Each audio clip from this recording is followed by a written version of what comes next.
আছেন? রথযাত্রা অনুষ্ঠান কেমন হচ্ছে? রথযাত্রা কেমন হয়েছে? আপনারা কে কে যোগদান করেছিলেন? হরে কৃষ্ণ।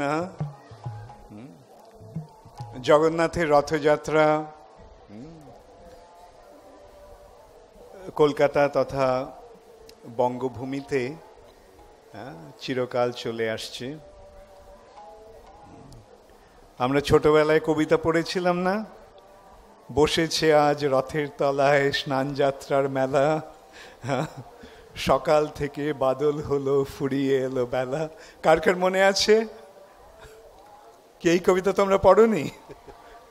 দেখো কলকাতার কি অবস্থা হয়েছে। বাংলাদেশের সংস্কৃতি হারিয়ে যাচ্ছে। আমাদের ভারতীয় সংস্কৃতিটা কিসের সংস্কৃতি? ভারতের সংস্কৃতির বৈশিষ্ট্য হচ্ছে ভগবত ভক্তি।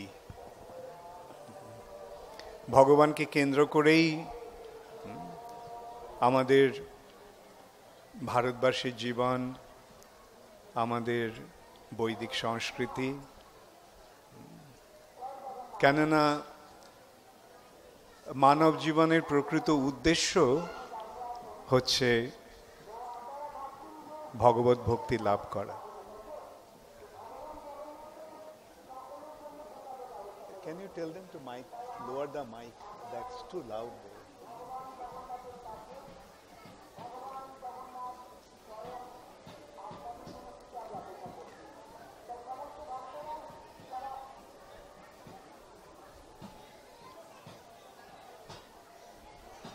লব্ধা সুদুর্লভমিদম বহু সম্ভবান্তে।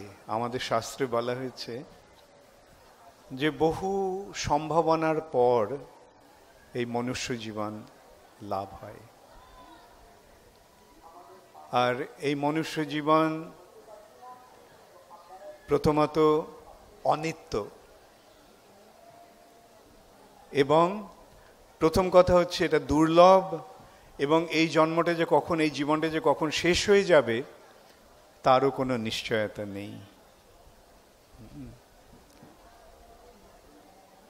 তাই যারা ধীর, যারা প্রকৃত তত্ত্বজ্ঞান লাভ করেছেন, তারা এই মনুষ্য জীবনের যথার্থ সদ্ব্যবহার করবে। কেন এই জীবন ছাড়া ব্রহ্ম জিজ্ঞাসা সম্ভব নয়। ব্রহ্ম জিজ্ঞাসা হচ্ছে আমি কে, আমি কে। আমি যদি সাধারণত যদি আপনাদের জিজ্ঞাসা করি আপনি কে, তাহলে উত্তরটা কি হবে? উত্তরটা হবে আমি, আমার এই নাম, আমি অমুকের পুত্র, ইত্যাদি ইত্যাদি। কিন্তু এই যে পরিচয়, এই পরিচয়টা কি আমাদের প্রকৃত পরিচয়? কে কে মনে করেন যে এই পরিচয়টা আমাদের প্রকৃত পরিচয় নয়? হাত তুলুন। খুব ভালো, সুন্দর। এই দেহকে কেন্দ্র করে আমাদের যে পরিচয়, সেটা আমাদের প্রকৃত পরিচয় নয়। আমাদের প্রকৃত পরিচয় আমাদের চিন্ময় স্বরূপ। আমি যে আত্মা,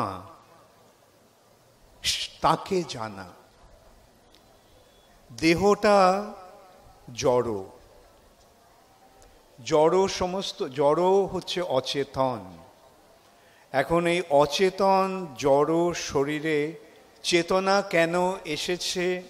আমি যদি এই প্রশ্নটা করি, এই জড় শরীরে চেতনা কেন এসেছে, তাহলে আপনাদের উত্তরটা কে কে দিতে পারবেন? এই জড় শরীরে চেতনা কিভাবে এসেছে, কেন এসেছে? আচ্ছা, অনেকে জানেন, অনেকে জানেন না। আচ্ছা, জড় শরীরে চেতনা কতক্ষণ থাকে? যতক্ষণ এই শরীরে জীবন আছে, তাই নয় কি?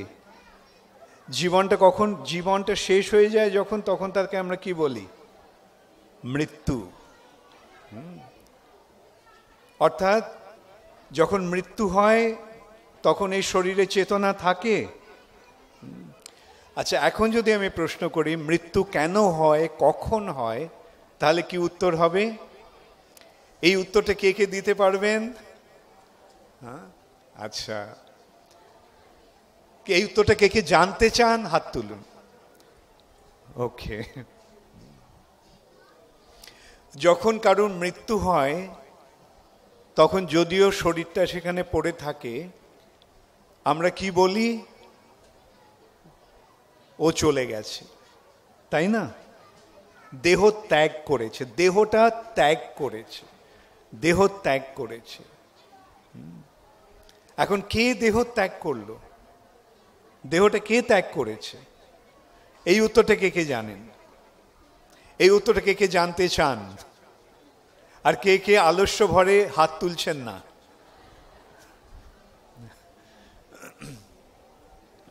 তাহলে আমরা দেখতে পাচ্ছি যে যার উপস্থিতির ফলে শরীরে জীবন থাকে বা চেতনা থাকে, সে হচ্ছে প্রকৃত আমি, তাই নয় কি? সেই হচ্ছে সে প্রকৃত ব্যক্তি। তো সে যখন চলে যায় তখন শরীরে আর জীবন থাকে না, শরীরে আর চেতনা থাকে না। তাহলে এখন যদি আমি জিজ্ঞাসা করি যে আমাদের প্রকৃত স্বরূপে আমরা কি, আমাদের প্রকৃত স্বরূপে আমরা কে, কে কে উত্তর দিতে পারবেন?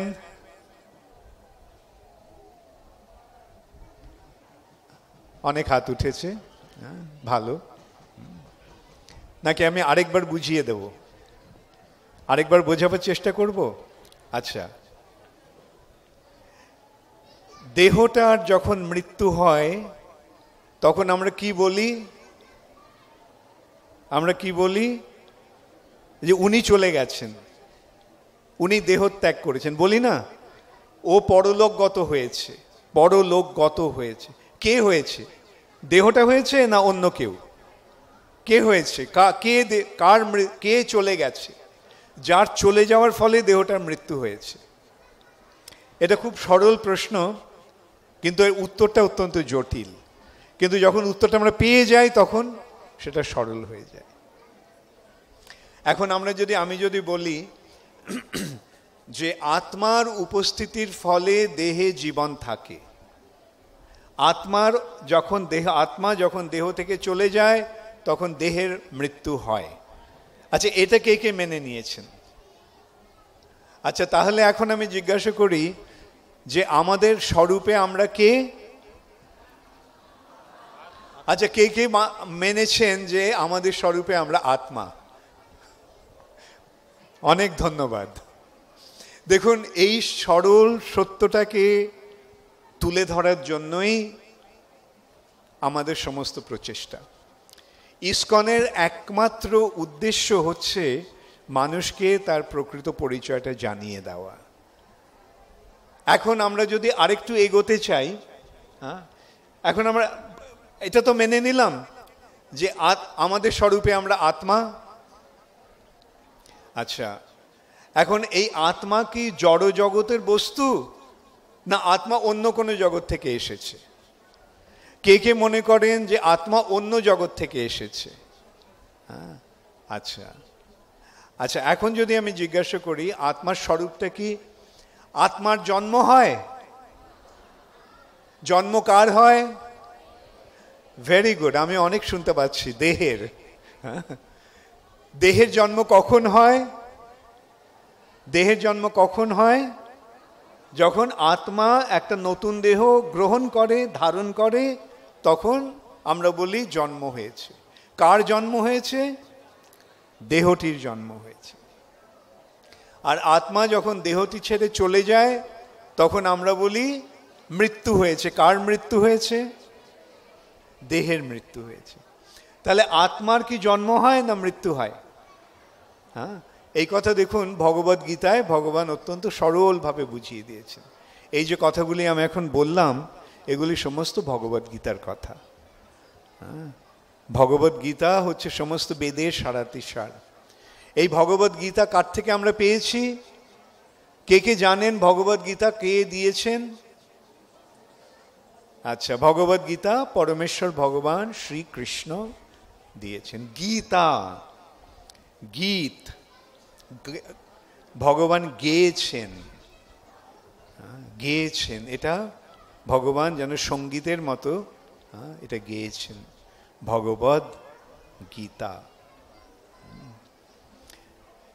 এই যে অপূর্ব জ্ঞানগর্ভ যে যে তত্ত্ব, সেটি ভগবান আমাদেরকে স্বয়ং দান করেছেন। এবং তিনি কিভাবে দান করেছেন? তিনি প্রথমেই এই যে তত্ত্বজ্ঞান, এই তত্ত্বজ্ঞানের শুরুতেই ভগবান এই বস্তুটি নির্ণয় করেছেন, এই তত্ত্বটি নির্ণয় করেছেন। ন জায়তে ম্রিয়তে বা কদাচিন, আত্মার কখনো জন্ম হয় না, আত্মার মৃত্যু হয় না। ভগবান আরো বলছেন, নৈনং ছিন্দন্তি শস্ত্রাণি, এই আত্মাকে অস্ত্র দিয়ে কাটা যায় না, কোনো অস্ত্র দিয়ে আত্মাকে কাটা যায় না। নৈনং দহতি পাবকঃ, এই আত্মাকে আগুন দিয়ে পোড়ানো যায় না। ন চৈনং ক্রেলয়ন্ত অপ, এই আত্মা জল দিয়ে ভেজানো যায় না। নায়ং শোষয়তি মারুতঃ, বা বায়ু এই আত্মাকে শুকোতে পারে না। দেহটাকে অস্ত্র দিয়ে কাটা যায়, দেহটাকে আগুন দিয়ে পোড়ানো যায়, দেহটাকে জলে ডোবানো যায়, দেহটা বায়ু দিয়ে শুকিয়ে যায়, কিন্তু আত্মা এর দ্বারা প্রভাবিত নয়। তাহলে আমরা দেখতে পাচ্ছি কি, যে দেহটাকে কেন্দ্র করে আত্মা এই জড়জগতে কার্যকলাপ করছে। এখন অনেক রকম দেহ রয়েছে, 84 লক্ষ দেহ রয়েছে। তার মধ্যে আছে জলচর, স্থাবর। প্রথমত স্থাবর এবং জঙ্গম। এক রকমের দেহ আছে যেগুলি স্থাবর, মানে এক জায়গাতেই দাঁড়িয়ে থাকে, চলতে পারে না। সেই দেহগুলি কোন দেহ? গাছপালা। গাছপালাগুলি হচ্ছে স্থাবর। আর অন্যরকম আরেকটি দেহ আছে, সেগুলি হচ্ছে জঙ্গম। জঙ্গম মানে চলনশীল, যেগুলো চলে, ঘোরাফেরা করে। কীট পতঙ্গ, পশু পাখি, সরীসৃপ, মানুষ, এরা সব জঙ্গম। এবং তাদের মধ্যে অনেকে জলচর, অনেকে স্থলচর। তার মধ্যে আবার কেউ কীট পতঙ্গ শরীর, কারো পশু পাখির শরীর, এইরকম 80 লক্ষ বিভিন্ন রকমের শরীর রয়েছে। আর 4 লক্ষ শরীর হচ্ছে মানুষের শরীর। আর এই যে মানুষের শরীর, সেই মানুষের শরীরও আবার বিভিন্ন পর্যায়ে পড়ে। অসভ্য শরীর, অসভ্য মানুষ, অর্ধসভ্য মানুষ, আর সভ্য মানুষ। এই সভ্যতার মাপকাঠিটা কি? কিসের পরিপ্রেক্ষিতে এই সভ্যতার বিচার হচ্ছে? ভালো কাপড় জামা পরা, ভালো বাড়ি গাড়ি চড়া, এটাই কি সভ্যতার বিচার? না। আমাদের বেদের যে সভ্যতার বিচার, সেই বেদের সভ্যতার বিচার হচ্ছে যারা শাস্ত্র তত্ত্ব জ্ঞান আলোচনা করার সভায় বসতে পারে। যেই সভায় এই আত্মতত্ত্ব জ্ঞান আলোচনা হয়, তারা হচ্ছে সভ্য। আর যারা ভগবত তত্ত্ব নিয়ে আলোচনা করে না, করতে পারে না, তারা হচ্ছে অসভ্য। আর যারা বেদ মানে কিন্তু বেদের আচরণ করে না, তারা হচ্ছে অর্ধসভ্য। এখন আমরা যদি প্রশ্ন করি, আপনারা কি অসভ্য হতে চান, অর্ধসভ্য হতে চান, না সভ্য হতে চান? কে কে সভ্য হতে চান? ও, সকলেই সভ্য হতে চান, খুব ভালো। আমার খুব ভালো লাগছে যে আপনাদের কাছ থেকে এরকম রেসপন্স পেয়ে। তাহলে এই যে সভা, এই সভাতে আমরা কিসের আলোচনা করব? আমরা এই সভাতে আমাদের যে প্রকৃত স্বরূপ, সেই স্বরূপ সম্বন্ধে আলোচনা করব। যারা সেই আলোচনা করতে পারে, যারা সেই আলোচনা বুঝতে পারে, তারাই হচ্ছে সভ্য এবং তাদেরই মানব জীবন সার্থক হয়েছে। তাহলে এখন যদি আমি প্রশ্ন করি, আচ্ছা আমি আরেকবার যাচাই করে নিতে চাই, আপনারা কে কে মেনে নিয়েছেন যে আপনাদের স্বরূপে আপনারা আত্মা? খুব সুন্দর। কিন্তু এখন যদি আমি প্রশ্ন করি, এই শরীরের সঙ্গে আত্মার সম্পর্কটা কিসের, কিরকম? এই শরীরের সঙ্গে আত্মার সম্পর্ক আছে? আপনার শরীরের সঙ্গে আপনার সম্পর্ক আছে? আচ্ছা, আপনি কে? ভেরি গুড, আপনি আত্মা। আপনার শরীরের সঙ্গে আপনার সম্পর্ক আছে? আছে না নেই? আমি শুনতে পাচ্ছি না। আচ্ছা আমি প্রশ্ন করব, কে কে মনে করেন যে আপনার শরীরের সঙ্গে আপনার সম্পর্ক আছে? হাত তুলুন। খুব ভালো। হ্যাঁ, সেই সম্পর্কটা কিরকম? সেই সম্পর্ক সম্বন্ধেও ভগবান বলছেন ভগবদ গীতায় যে জীর্ণানি বাসাংসি যথা বিহায় নবানি গৃহ্ণাতি নর অপরাণি তথা শরীরানি বিহায় জীর্ণানি অন্নানি সংজাতি নবানি দেহি। জীর্ণানি বাসাংসি, বসন, বসন মানে বস্ত্র, কাপড়, পোশাক। জীর্ণ মানে পুরনো হয়ে যাওয়া। পোশাকটা যখন পুরনো হয়ে যায়, কাপড়টা যখন নোংরা হয়ে যায়, তখন আপনাকে সেই কাপড়টাই পরে থাকেন? কাপড়টা পুরনো হয়ে গেলে, নোংরা হয়ে গেলে সেই কাপড়টা পরে থাকেন? যেমন সেই কাপড়টাকে ছেড়ে, আপনার কাপড়টা ছেড়েই কি ওইভাবেই থাকেন? না কাপড়টা ছেড়ে একটা নতুন কাপড় পরেন, অন্য কাপড় পরেন, তাই না? ঠিক তেমনই এই শরীরটা যখন জীর্ণ হয়ে যায়, এই শরীরটা যখন পুরনো হয়ে যায়, এই শরীরটায় যখন আত্মার বসবাসের আর সম্ভাবনা থাকে না, আত্মা যখন আর শরীরটাকে থাকতে পারে না, তখন আত্মা এই শরীরটা ছেড়ে চলে যায়। এবং তখন কি করে? সে আরেকটা শরীর ধারণ করে। নবানি গৃহ্ণাতি নর অপরাণি, আরেকটা নতুন শরীর ধারণ করে। তাহলে এখানে আমরা কি জানতে পারলাম? আমাদের শরীরের সঙ্গে আমাদের সম্পর্কটা কিরকম? আমরা যে কাপড়টা পরে আছি সেই রকম, তাই না? কাপড়টা কি আমি? এই যে কাপড়টা আমি পরে আছি, এটা কি আমি? যে কাপড়টা আপনারা পরে আছেন সেটা কি আপনি? তাহলে আপনি কে? হ্যাঁ, এই কাপড়টা আপনি পরে আছেন, ঠিক তেমনি দেহটা কে আত্মা ধারণ করে আছে, যেন একটা পোশাকের মতো আত্মা এই শরীরটাকে পরে আছে।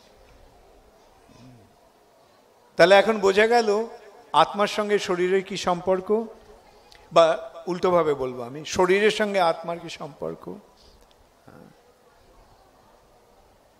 আচ্ছা, এখন আপনারা কে কে অমর হতে চান?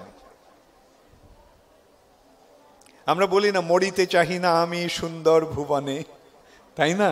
কেউ মরতে চায় এখানে? কেউ মরতে চায়? লজ্জা পাওয়ার কিছু নেই, ভয় পাওয়ারও কিছু নেই। হ্যাঁ, আমরা প্রকৃতপক্ষে আমরা কেউই মরতে চাই না, আমরা সকলেই অমর হতে চাই না। হ্যাঁ, তা না হলে ডাক্তারের কাছে এত পয়সা খরচ করে যাচ্ছি কেন?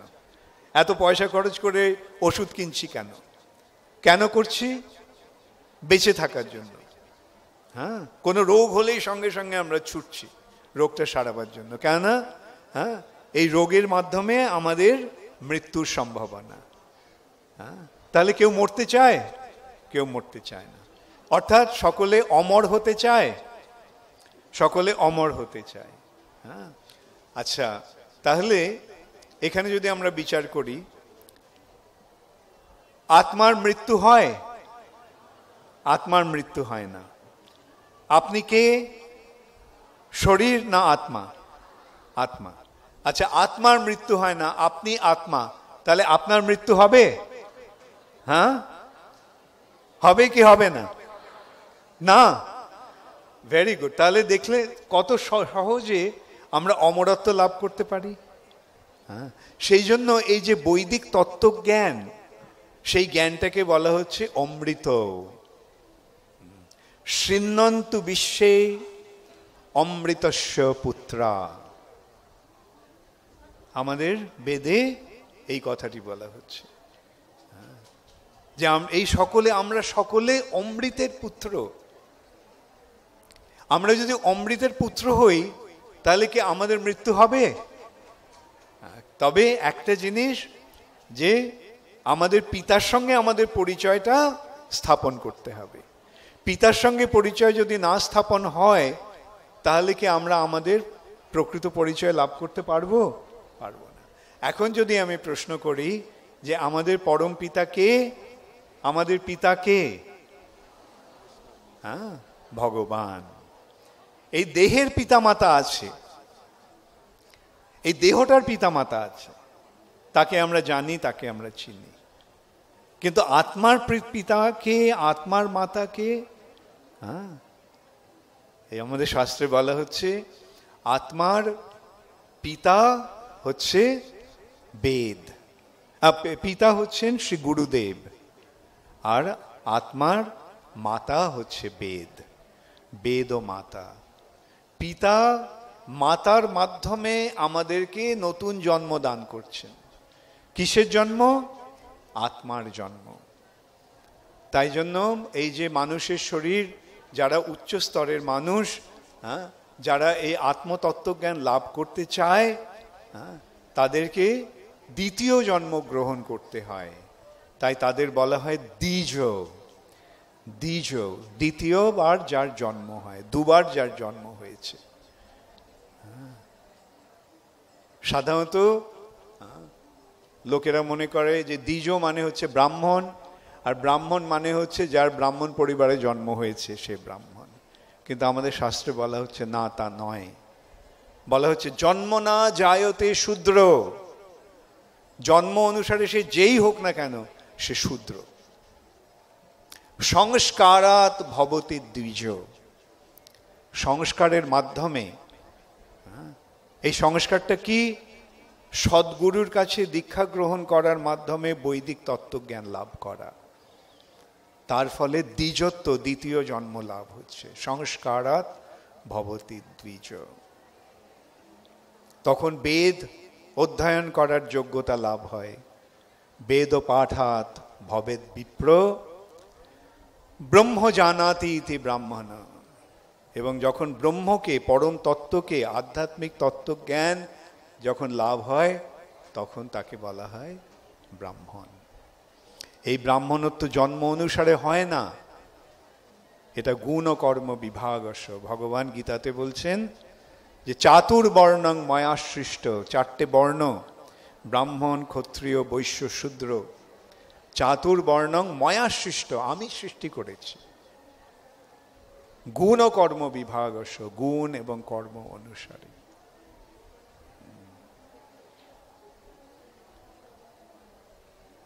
এখন এই তত্ত্বজ্ঞানের মাধ্যমেই আমাদের জীবনের প্রকৃত সদ্গতি লাভ হয়। আজকে শিল প্রভুপাদের কৃপার প্রভাবে সারা পৃথিবী জুড়ে এই বৈদিক তত্ত্বজ্ঞান প্রচারিত হচ্ছে। শুধু কলকাতায় বা বঙ্গভূমিতে বা ভারতবর্ষেই নয়, পৃথিবীর সমস্ত জায়গাতে এই বৈদিক জ্ঞানের প্রচার হচ্ছে, এবং তার ফলে হাজার হাজার মানুষ এই তত্ত্বজ্ঞান লাভ করে তাদের মনুষ্য জন্ম সফল করছে। শুধু এটি সম্ভব হয়েছে আমাদের পরমারাধ্য গুরুদেব শিল প্রভুপাদের কৃপার প্রভাবে। এবং এই যে ইসকন সংস্থা, এই ইসকন সংস্থার একমাত্র উদ্দেশ্য হচ্ছে এই তত্ত্বজ্ঞান সকলকে প্রদান করা। আজকে যদি আমরা এখানে প্রশ্ন করি যে এই বৈদিক তত্ত্বজ্ঞান আপনারা কে কে লাভ করেছেন, হাত তুলুন। আচ্ছা, যারা লাভ করেছেন তারা কিভাবে লাভ করেছেন? ইসকনের সান্নিধ্যে আসার ফলে লাভ করেছেন, না ইসকন ছাড়া এই জ্ঞান লাভ হয়েছিল? ইসকনের সান্নিধ্যে আসার ফলে কার কার এই জ্ঞান লাভ হয়েছে? হ্যাঁ, তাহলে আমরা দেখতে পাচ্ছি যে শিল প্রভুপাদের কৃপার প্রভাবেই আমরা এই জ্ঞান লাভ করতে পেরেছি। ব্যক্তিগতভাবে আমি বলবো যে আমার এই জ্ঞান ছিল না। আমার স্বরূপে যে আমি আমার শরীর নই, আমার স্বরূপে যে আমি আত্মা, সেটা আমার জানা ছিল না। আমি ভগবদ গীতা পড়েছি এ পথে আসার আগে, শিল প্রভুপাদের চরণাশ্রয় করার আগে, কিন্তু ভগবদ গীতার প্রকৃত যে নির্দেশ, প্রকৃত যে তত্ত্ব, সেটা আমি বুঝতে পারিনি। শিল প্রভুপাদের সান্নিধ্যে আসার ফলে আজকে আমি জানতে পেরেছি, এবং আমি দৃঢ় নিশ্চয় যে আপনাদের সকলেরও সেই তাই হয়েছে। শিল প্রভুপাদের সান্নিধ্যে আসার আগে, শিল প্রভুপাদের শিক্ষার সান্নিধ্যে আসার আগে এই জ্ঞান আপনাদেরও ছিল না। আজকে শিল প্রভুপাদের কৃপায় আমরা সকলে এই জ্ঞান লাভ করার সুযোগ পাচ্ছি, এবং এই জ্ঞান লাভ করার ফলে আমাদের লাভ হয়েছে না ক্ষতি হয়েছে? লাভ হয়েছে। এবং আজকে সারা পৃথিবী জুড়ে এটা হচ্ছে। একটা সময় ছিল যখন আমি কলকাতাতে অনেক সময় থাকতাম, কলকাতা মায়াপুরেই আমি অধিকাংশ সময় থাকতাম।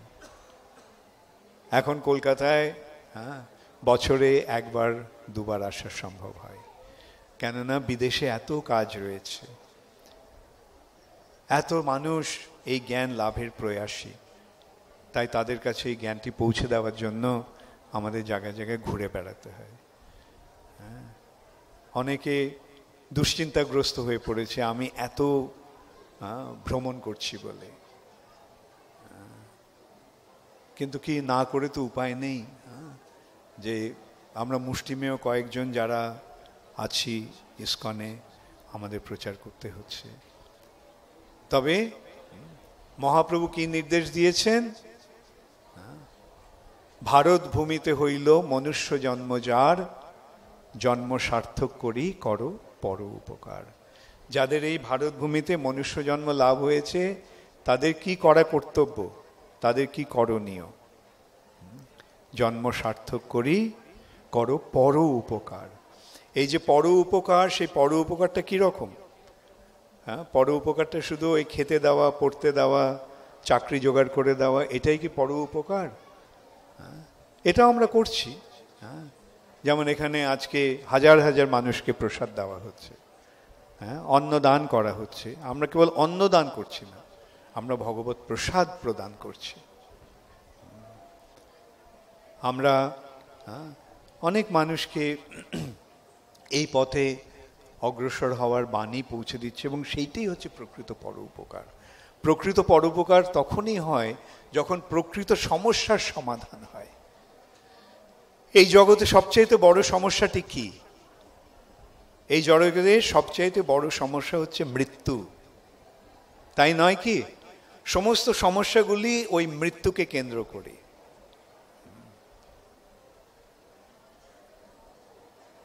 কিন্তু আমরা যদি এই তত্ত্বজ্ঞান লাভ করতে পারি, তখন আমরা মৃত্যুকে অনায়াসে মৃত্যুকে জয় করতে পারি।